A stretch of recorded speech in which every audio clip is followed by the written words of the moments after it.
Hello, welcome to my June wrap up. You'll have to excuse my sweaty face because it is so hot in my flat right now. I'm dying. I don't know how I'm managing to do this. It's ridiculous. I cannot wait to be done with filming this video so I can open the windows again. Seriously. So without any further ado, here are the books that I read in June. So the first book I finished reading in June was Blood and Sand by C.V. Wick, which was a quite fun read about a girl who's basically Spartacus. That's the central premise of this story. What if Spartacus was a girl? So the main character is captured when her whole country really is attacked by the Roman army, and she's taken as a slave to Rome, where she's sold off to the highest bidder. What they don't realise is that she was actually the princess. She was the heir to her father's, I guess not really throne, because there isn't really a throne in that culture, but she was supposed to be ruling over everyone after he died.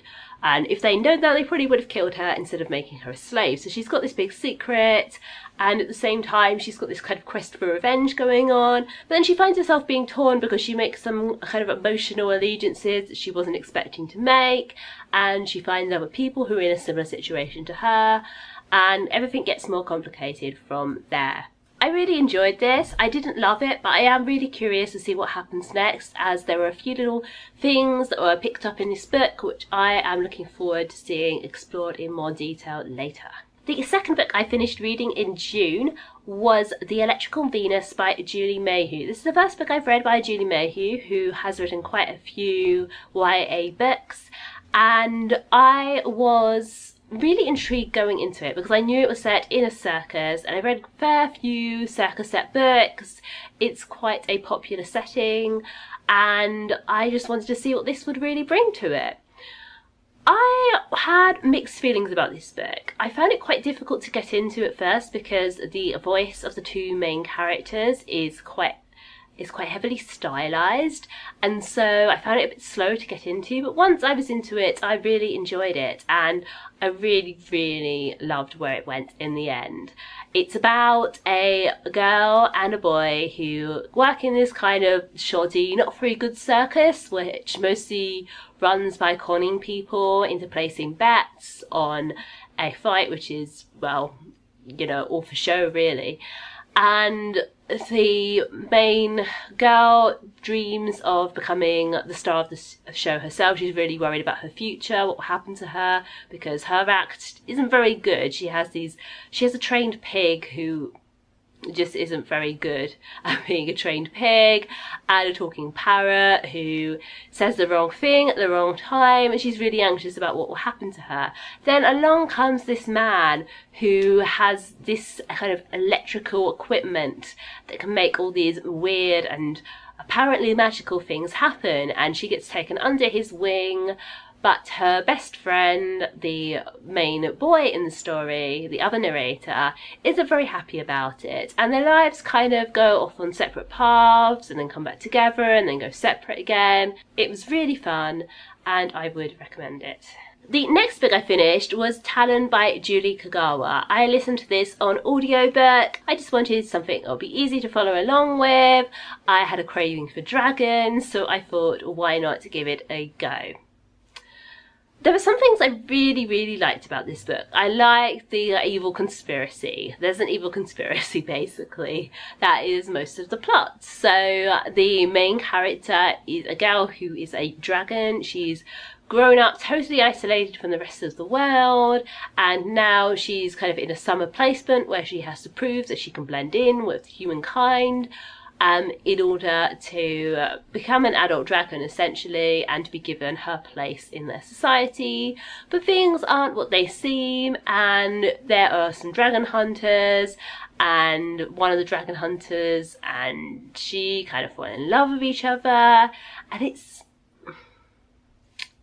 it's quite tropey, but I think that a lot of people won't mind because it's still fun. What surprised me was how much surfing there is in this book. There is a lot of surfing. You wouldn't think that a book about dragons would involve so much time spent on beaches surfing, but it does.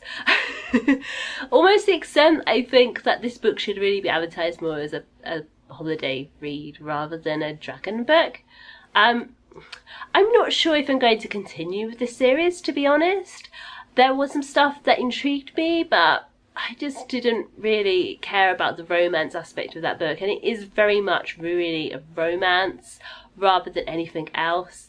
The big mystery conspiracy stuff is important to the story, but it just doesn't have the same emotional weight to it as the romance, and so yeah, I don't know if this series is for me. I quite possibly will not be continuing with it. Next up, I finished The Mermaid and Mrs. Hancock, which I read for my work book club. This was absolutely brilliant read for the book club. I really enjoyed the book myself, except for, I guess, the last 100 pages or so. Then it kind of lost me when the plot kind of went off in a different direction and bad things started happening, and I wasn't sure really where they were going, and I was expecting something terrible to happen.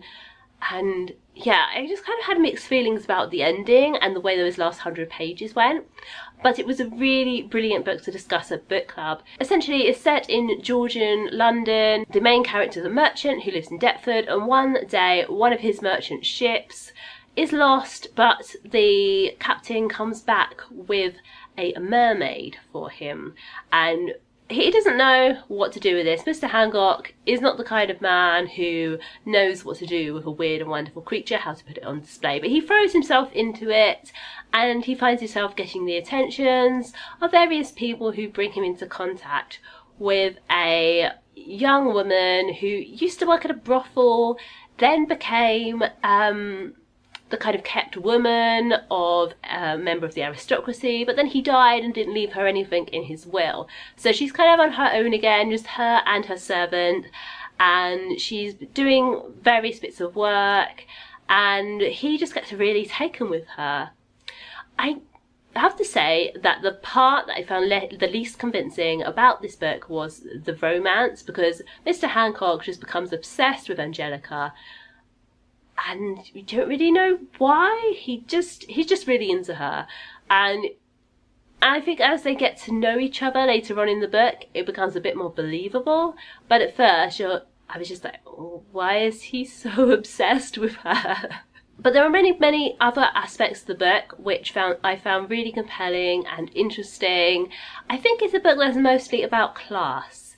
It's about a man who is middle class but suddenly finds himself with way more money than he ever thought he could possibly have, and this elevates him into a new section of society which he isn't comfortable with.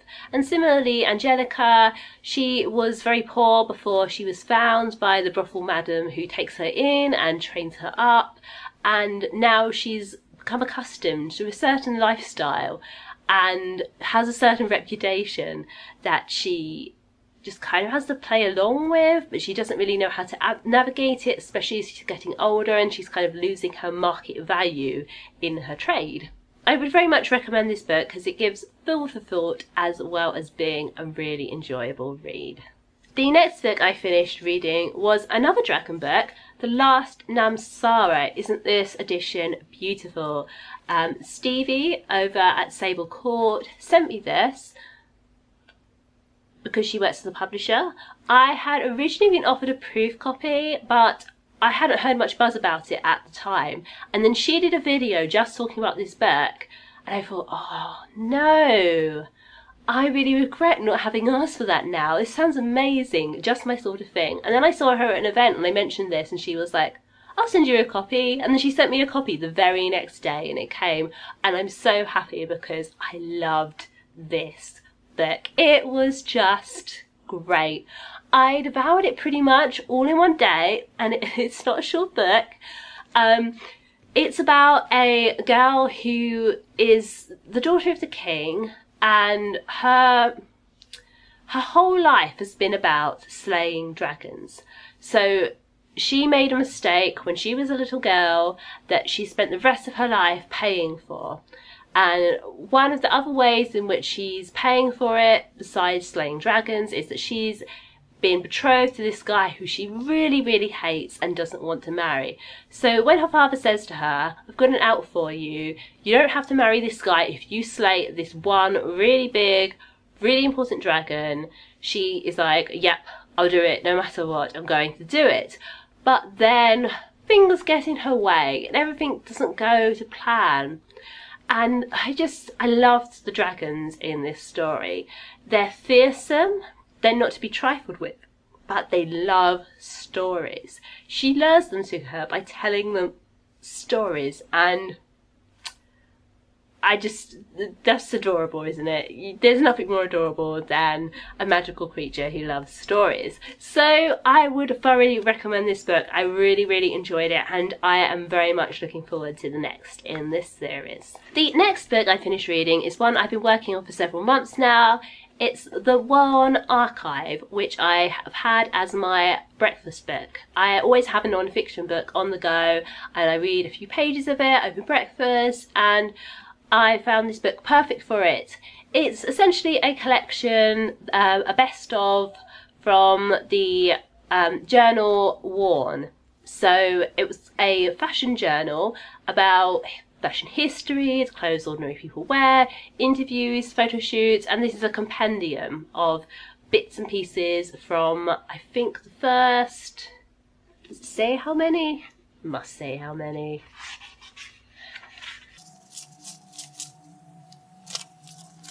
No. So it's the first few years. It did continue a little while after this book was published, so there are some more issues, but this is the bulk of the Worn journal's history. Worn was a Canadian fashion journal, so it's not something that I ever saw in the shops here. So it was really, really interesting to kind of get that different perspective, because a lot of books that I've read about fashion and fashion history and what people like to wear have been American or British. So it was nice to have something a little bit different, to have that alternative point of view, to learn about some people working in that field who I hadn't heard of before anywhere else. It's a really, really bright, colourful, inspiring book. I really liked the photo shoots and interviews of collectors and craftspeople and the illustrated bits of fashion history. There were some gorgeous illustrations as well as photographs, and I really enjoyed it. It was something really nice to dip into in my mornings and get me off to a great start for the day. The last book I finished reading in June was another audiobook about dragons, but this one I enjoyed a lot more than Talon. It was Shadow Scale, which is a sequel to Seraphina by Rachel Hartman. So Shadow Scale picks up where Seraphina left off, and it's basically about Seraphina travelling around the world trying to track down other half-dragons like herself. I don't really want to go into it any more than that, because I think it will spoil you both for Seraphina and for Shadow Scale itself. But I did really enjoy this. I didn't enjoy it quite as much as Seraphina. During Seraphina, I was just totally on edge throughout. And this one I've had a bit more of a relaxed attitude to. I kind of listened to it in fits and starts, so I listened to it for a couple of days and take a couple of days off to listen to podcasts or something else and go back to Shadow Scale. And that was quite nice to get to spend some more time in this world. I also really liked how you got to see more places outside of Seraphina's own country and learn about different cultures and languages in this fictional world. That was really, really interesting, and I hope there will be more books in this series. There is another book set in this world called Test of the Road, but I believe it's quite different and much more of a kind of psychological exploration of one character's mindset and what they've been through, rather than having the kind of adventure feel that the Seraphina books do. But I am really still looking forward to that. Thank you very much for watching. That's the end of my June wrap-up. If you would like to see more from me, don't forget to subscribe. Please give this video a thumbs up if you enjoyed it. If you would like to read more books but don't know where to start, or if you know somebody who you would like to get into reading, I have a free e-course to help you do just that. It's all about how to find books that you love and make the time to read them. Check out the link in the description for more info and to sign up. It's totally free, like I say. Thank you again. Bye.